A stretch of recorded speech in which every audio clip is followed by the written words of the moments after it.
Aí, ó.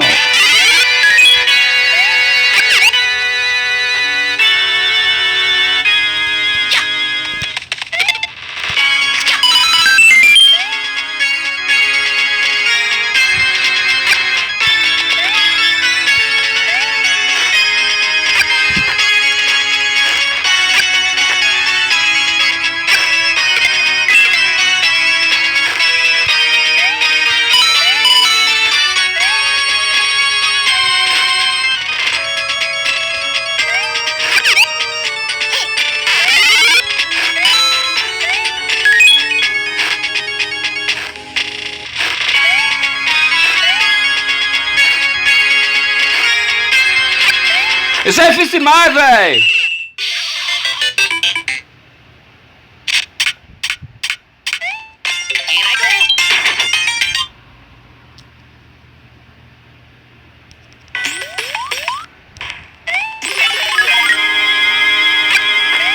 Morreu.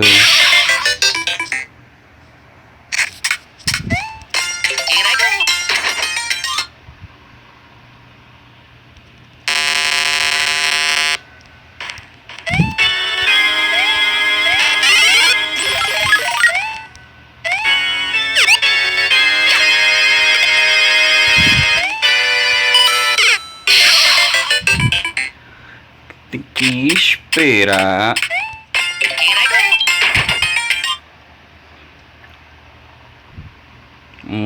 Vou mais uma vez mostrar pra vocês como é difícil jogar com vidro. Ou seja, no Nintendo DS com certeza essa idiotice eu não iria fazer, né? De novo, no Nintendo DS a tela é duplicada e os botões são fora da tela, né? Deve ser mais fácil, com certeza.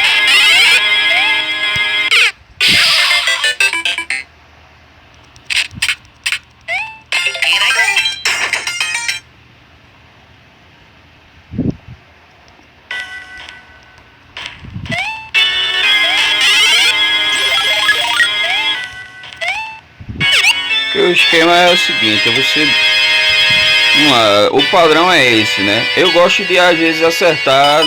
Eita, pô, tem que regravar tudinho. Game over. Eu gosto de fazer o estágio, de correr o estágio na sorte, entendeu? Ou seja, você já decora onde tá as coisinhas, mas a graça mesmo quando você fica fera no Mario é de você ir correndo desembestado, apertando os botões sem parar e sem perder o lance do Mario, sacou? Sem ficar parando assim, ó. Isso é iniciante ainda. Olha as coisas, ó, para e desce, vou descer aqui. Ao invés de ter corrido, já prevendo em que tempo, porque vê só, é uma repetição, entendeu? Ele tem uma sequência de pelo menos umas 10 vezes. Até bater aqui de novo, outra vez, a altura do bloco de concreto. Então é bem interessante, velho. O vidro, ele multiplica a dificuldade do jogo.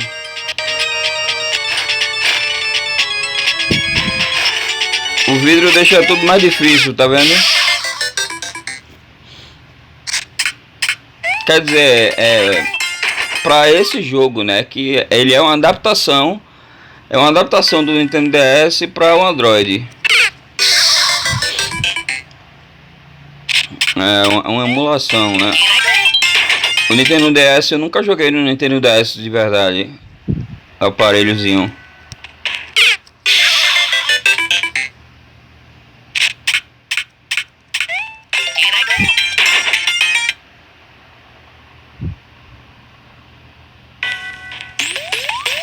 Quando começaram a Nintendo, o Game Boy antigo, o primeiro Game Boy, ele é uma apresentação de uma matemática incrível depois das calculadoras, tá ligado? Porque as calculadoras começou com a brincadeira dos minigames depois das calculadoras com a telinha de mercúrio, tá entendendo? Com a tela de mercúrio com os números e os símbolos gravados na tela, certo? Aí o que aconteceu? Depois disso, os caras começaram a brincar, fazer minigame em diversas marcas com as imagens dos desenhos gravadas numa película, certo? Uma película que é um produto misturado com carbono e mercúrio, tá entendendo? Que quando passa a corrente elétrica, ele acende na tela, entendeu? Aí o que acontece? Aí os caras fizeram o primeiro Game Boy, certo? O primeiro Game Boy, que é uma função, ela é bem mais avançada, né? Porque com cartucho, você coloca o cartucho do minigame, como é o Nintendo DS também, e o Game Boy Advance, você coloca o cartucho do minigame no jogo para jogar, tá entendendo? Aí entender aí como é a arquitetura funcional do negócio é que a parte interessante, ele conseguiu se desprender da tela de mercúrio, tá entendendo? Conseguiu se desprender da tela de mercúrio para fazer um jogo que tivesse mais possibilidades, né? Mais possibilidades e liberdade pro jogador, entendeu? Pro usuário, pro curioso ou pro estudante. Como é que o cara faz isso aí? Pronto. Fizeram o primeiro Game Boy, né? Esse Nintendo DS, ele foi bem legal. Eu não cheguei nem a ver, eu vi só a foto do jogo. Até que fizeram para o Android. O Android colocou um monte de pessoas que não tinham dinheiro para comprar os minigames para conhecer a parte, ou seja, a parte gráfica do jogo, tá entendendo? A gente não conhece, quem joga emulador não conhece como é o videogame, entendeu? O portátil da Nintendo DS. Aí eles tiveram várias versões. Cada versão uma defesa matemática, né, da Nintendo com arte, né, com arte. É uma diversão, um negócio tão legal, velho, que eles começaram a colocar coisa mais educativa, que foi o que a Sega ela não se ligou cedo com o Mega Drive, nem com o Master System, tá entendendo? Era pouca coisa educativa. Poderia ter feito um dicionário pro Sega, português e inglês, naquela época lá, que o cara poderia jogar com o ABC tranquilo, e o direcional a gente poderia ter aprendido inglês bem cedo, né? Porque o dicionário, ele não ocupa muito espaço, tá entendendo? O texto no videogame de 16 bytes e 32 bytes, ele não ocupa tanto espaço assim quanto as animações e as funções do jogo. Aí, ainda assim, no Nintendo DS, no Nintendo Switch, que é o último, né?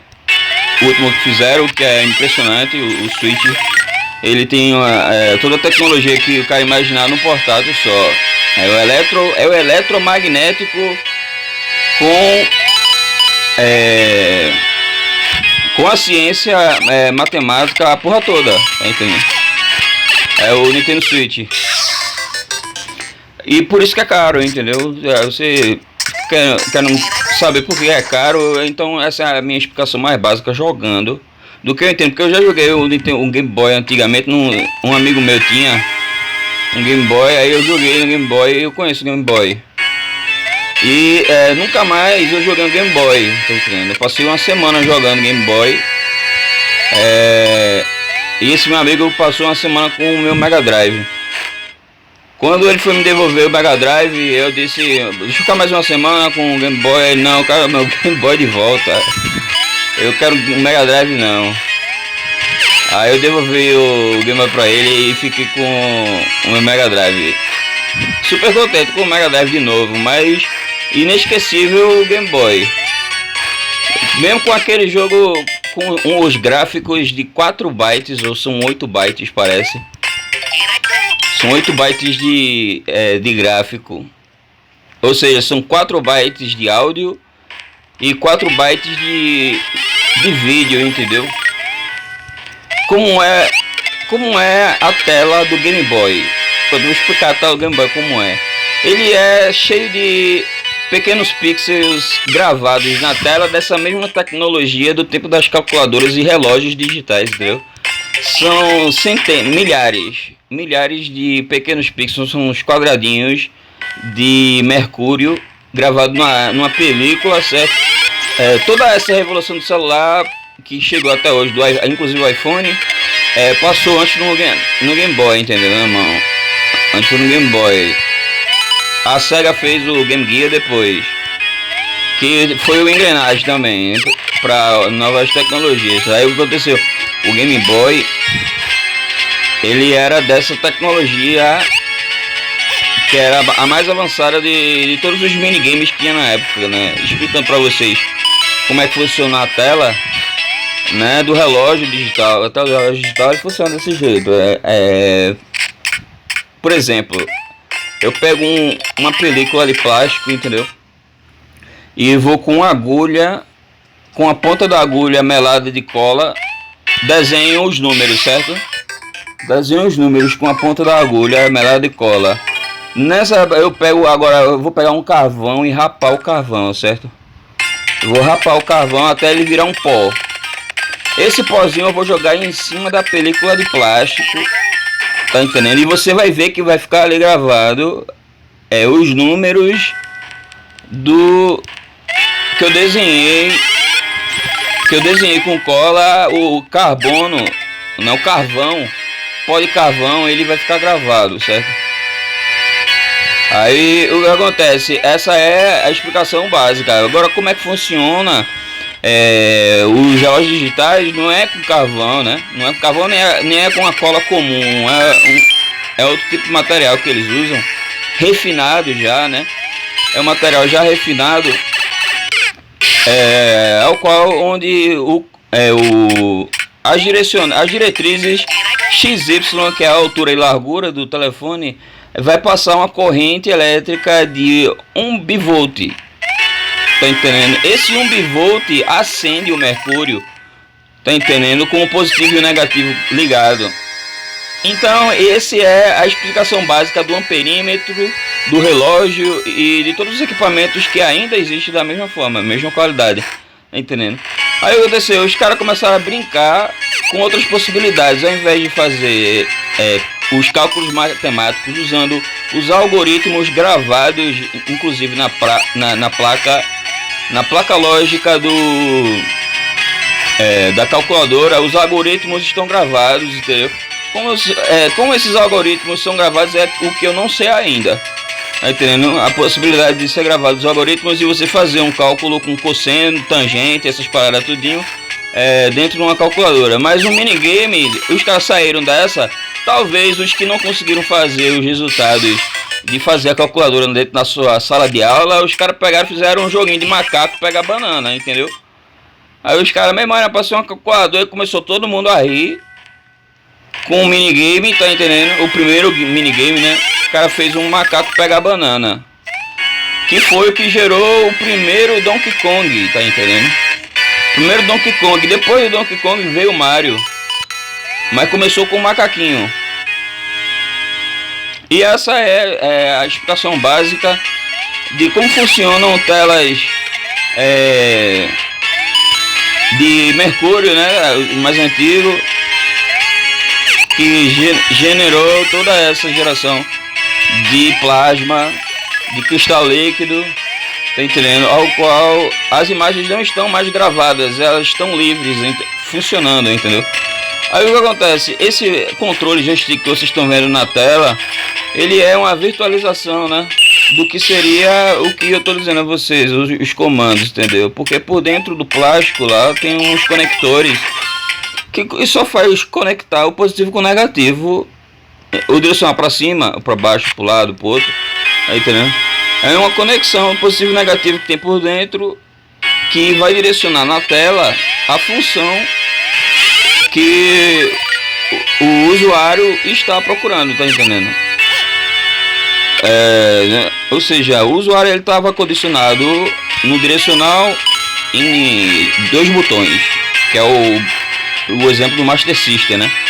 Então, como eram 16 bytes, saindo do 8 bytes, que era o Mario, que aumentou as possibilidades, né? Ele colocou no cartucho mais possibilidades de jogo, né? E com a programação começou a criar a inteligência artificial, o começo da inteligência artificial, que é, por exemplo, a tartaruguinha andando para lá e para cá me matando, tá entendendo? Fica a tartaruguinha para um lado e pro outro aí, mudando de posição. Isso é inteligência artificial, o começo de tudo. Ela tá me vendo, entendeu?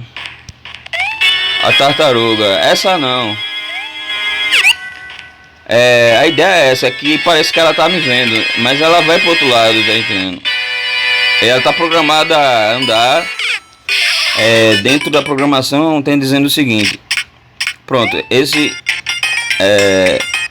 caminho que a tartaruga ali fez, ele tá programado dentro de um programa que eu não sei qual é exatamente, da Nintendo, que é segredo da Nintendo, né? Bem, a gente continua depois, eu não consegui passar esse estágio, mas foi uma explicação que eu tentei usar para vocês para falar sobre as telas dos minigames, entendeu? Que são, na verdade, descendentes dos relógios digitais e calculadoras digitais dos anos 80. Então, se vocês curtiram isso aí, bota o like aí, que depois a gente conversa mais. Eu vou tentar passar esse castelo, que eu tenho certeza que consigo passar esse castelo. Até mais, pessoal.